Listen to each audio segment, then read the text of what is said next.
देण्यासाठी नव्हे, कारण भाषण देण्यासाठी विद्यार्थ्यांना कसं पकडून आणलं जातं मला माहिती आहे. तुम्हाला पण बऱ्यापैकी असं पकडून आणलेलं असेल, आहे की नाही? काही स्वकुशली आले असतील. तुम्ही 9वी आणि 10वीतले आहे ना? आणि प्रसाद ज्या पद्धतीने बोलत होता त्याच्यात एक शिक्षक आहे की मुद्रा वगैरे, म्हणजे ती मला मराठी बोलता येत नव्हतं, माझी मातृभाषा नाही आणि मला शाळा कधीच आवडली नाही. आणि अशा माणसाने तुम्हाला काय मार्गदर्शन करावं? मी शाळेत न जाणारा विद्यार्थी, 4थी मध्ये जर तुम्ही काही मित्रांनी पुस्तक वाचलं असेल तर माझी आई एवढी कंटाळली की आता याला शाळेतून काढून टाकलं पाहिजे. कारण मी 95 मध्ये 10वीत नापास आहे, त्याचा सगळ्यांनीच उल्लेख केलेला आहे. त्याचाच उल्लेख जास्त होतो माझ्या 10वीत नापास आहे, ते खरंच आहे. आणि ते यांनी सांगत की आम्ही सगळेच नापास झाले होतो म्हणून. 10वीत मी एकटाच थोडी नापास झालो होतो, आमचे सगळेच मित्र पण नापास झाले होते. कारण त्या ज्या वर्षी आमचा 10वीचा इंग्रजीचा पेपर होता त्या दिवशी स्कॉट 3 तास बसून होता, कोणीच कॉपी करू शकले नाही. आणि ते आम्ही कॉपी करू शकले नाही कारण आमचे मास्तर पण कॉपी करू शकले नाही, कारण आम्ही त्यांच्याच आशेवर जगत होतो. आणि तुम्ही हसत आहात, पण ही सत्यस्थिती आहे. ग्रामीण भागात तुम्ही फार त्या दृष्टीने फार फॉर्च्युनेट आहात, फार लकी आहात. तुम्हाला ही जी सगळी सुविधा, जे कर्तव्य दक्ष शिक्षक मिळालेले आहेत, तशी परिस्थिती सगळ्या विद्यार्थ्यांना मिळत नाही. ही गोष्ट तुम्हाला सांगायची होती. तुम्हाला जे मिळालेलं आहे ते तुम्ही फार क्वचित आहात. तुम्ही जरी ग्रामीण महाराष्ट्रात, ग्रामीण भारतात जरी गेलात तर ह्या सुविधा मिळत नाही. एवढ्या तळमळीने काम करणारे शिक्षक मिळत नाही. मला शिक्षक नावाची वस्तू आवडत नाही आज सुद्धा. मी स्वतः शिक्षक आहे. पहा, तुम्हाला माहिती का JNU काय आहे? जवाहरलाल नेहरू युनिव्हर्सिटी. तिथं हजेरी नावाचा, अटेंडन्स नावाचा प्रकार नसतो, कधीच नसतो. अटेंडन्स घेतलं जात नाही, तरी सुद्धा सगळे विद्यार्थी अटेंड करतात. म्हणजे अटेंडन्स घेणं हे परवानगी नाही दिलं. आणि 3-4 वर्षांपूर्वी आमचे कुलगुरू व्हाईस चान्सलर त्यांनी अटेंडन्स कंपल्सरी करण्याचा प्रयत्न केला, तर विद्यार्थ्यांनी विद्यापीठ 3 महिने कुलूप लावून ठेवलं होतं. अशा विद्यापीठात मी शिक्षक आहे. तर गोष्ट अशी आहे की जबाबदारी शिक्षकांवरती असते की तुम्ही शिकवणं एवढं आवडीचं करायला पाहिजे की विद्यार्थ्यांनी स्वतःहून यायला पाहिजे. पहिली गोष्ट. दुसरी, विद्यार्थ्यांनी JNU पर्यंत प्रवेश परीक्षा देऊन जातात याचा अर्थ ते सुद्धा ज्ञानार्जनासाठी गेलेले आहेत. पण तुमचा वेळ किती महत्वाचा विद्यार्थ्यांसाठी, आणि कोणी शिक्षकांनी तुमचा वेळ वाया घातला तर तुम्हाला वाईट वाटेल. तर त्याच्या जागी तुम्हाला आम्ही रील पाहतो सर. रील पाहता का तुम्ही? तुम्ही चांगले विद्यार्थी आहात, खोटं होता. तर माझं म्हणजे 95 मध्ये मी 10वीत नापास आहे, ठीक आहे. मला शाळा आवडायची नाही. आता हा कसं आहे की याच्यासारखेच बरेच माझे मित्र होते, म्हणजे काय चालू लक्ष द्यायचं.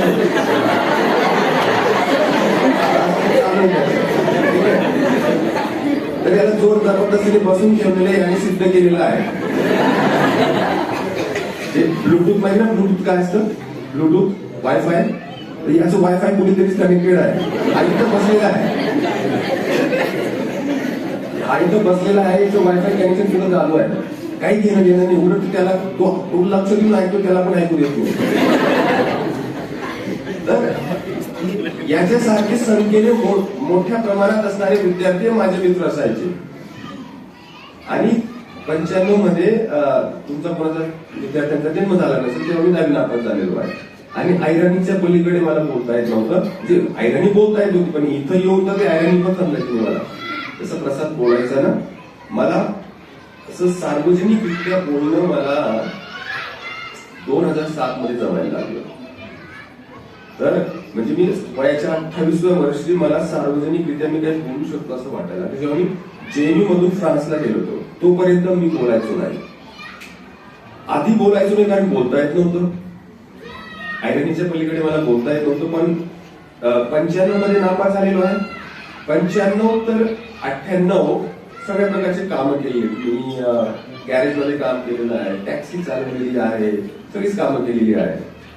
तर मी चुकून शिक्षणात आलेलो व्यक्ती आहे. तुम्ही कसं तुमच्या आई वडिलांनी वगैरे पाठवलेले शिक्षक प्रयत्न करतात, मी दुसऱ्यांदा जेव्हा शिक्षणात आलेलो आहे तर आडवाटेने आलेलो आहे. जेव्हा आपल्याला हाती लागते ते सरळ वाटेने येणारे विद्यार्थी ते पण मागे पडतात. मात्र फक्त आडवाट ही खडतर असते, त्याला जे आडवाट असते ते आपल्याला माहीत नसतं, अनिश्चितता असते, कारण त्या आडवाट्याने कोणी गेलेलं नसतं.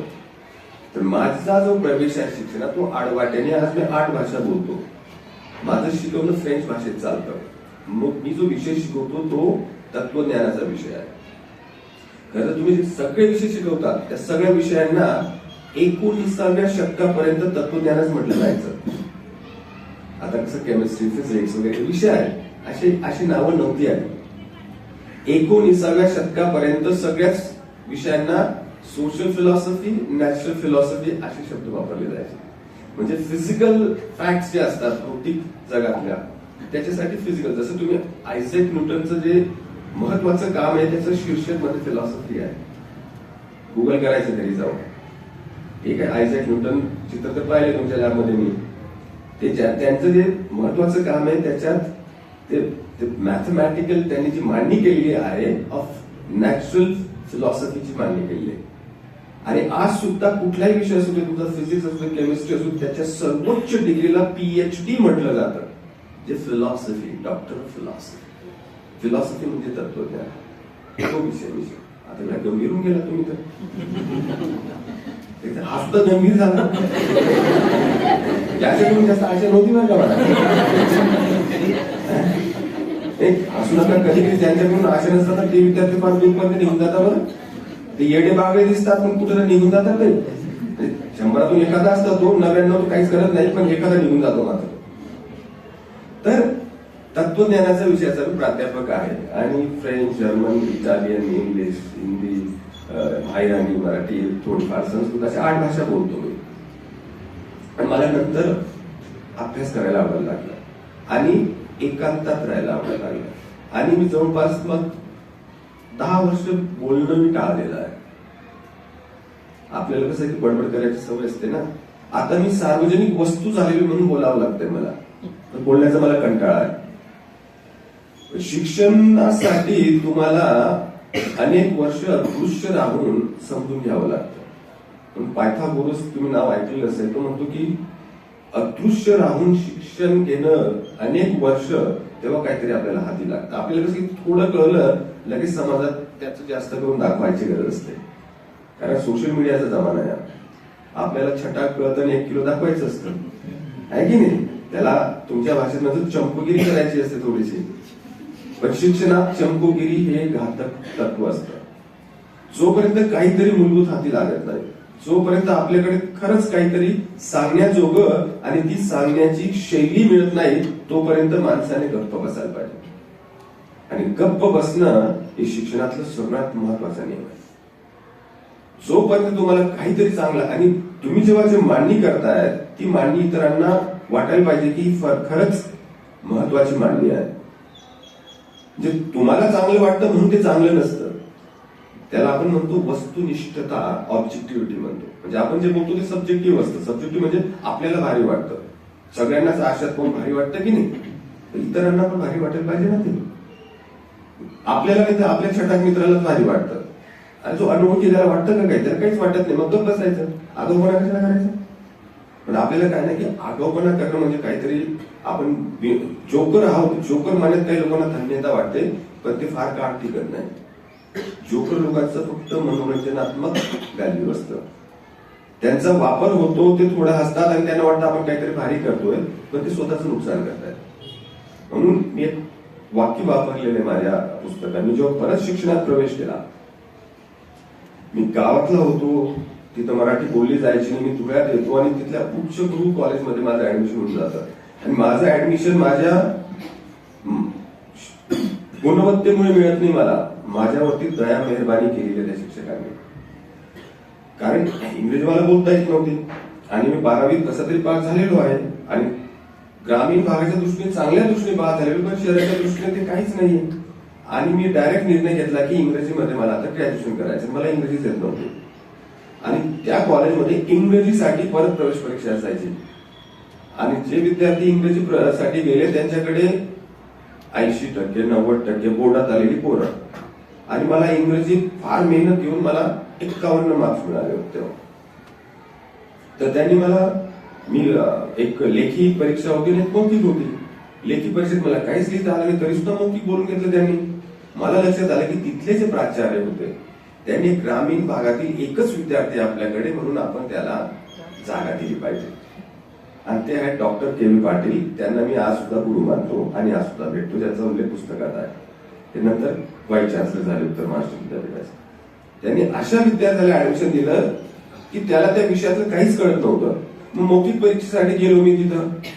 मग सगळे 4 जे टीचर बसले होते इंग्लिश डिपार्टमेंटचे, ते इंग्लिश प्रश्न विचारायला लागले मला, माय नेम इज, आणि मी तिथून एवढं 2-3 वाक्यच ते पण असं पाठांतर करून गेलो होतो, ते पण विसरलो. त्यांना लक्षात आलं की काहीच इंग्लिश कळत नाही. ही गोष्ट आहे. मी 12वीत गेल्यानंतर सुद्धा मला ग्रॅज्युएशन पर्यंत इंग्लिशशी संबंध नव्हता. एक गोष्ट मात्र मला मराठीत वाचायला आवडायचं. मी अवांतर वाचन भरपूर करायचं. मला वाचनाची आवड, मी म्हणत नाही की शाळेची आवड कधीच नव्हती. तुमच्या वयात असताना मला वाचनाची एवढी आवड लागली तर मी तासनतास वाचायचो मी. आणि आमच्या शाळेतले जे एक वाकसर आणि एक सुदाम सर होते ते मला पुस्तकं पुरवायचे. तर माझी शिक्षणाची सुरुवात त्या 2 सरांमुळे झालेली. बाकीच्या सरांनी मला येणं समजलेलं होतं की याचं काय खरं नाही. आणि मी 8वी नंतर एवढं वाचन वाढवलं आणि माझ्याकडे एक विचित्र स्मरणशक्ती आज सुद्धा माझ्याकडे. मला काही आठवतं. आणि हसू नको,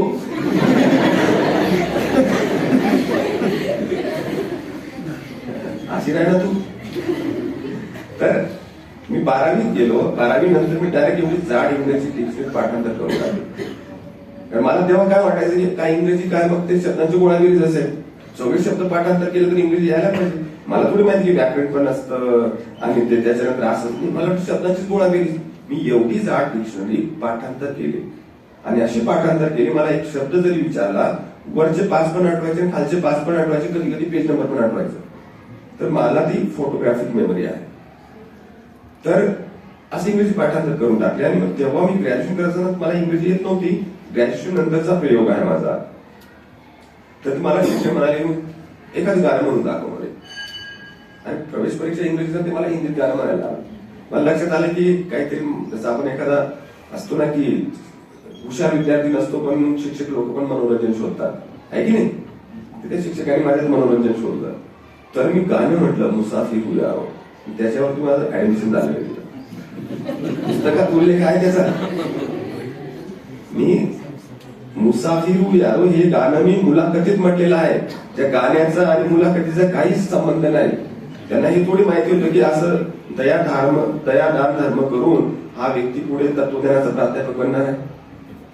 पण ते डॉक्टर के व्ही पाटील असे काही शिक्षक असतात की त्यांना कळतं की कुठेतरी काहीतरी नियमांना आपल्याला थोडं वागवावं लागेल.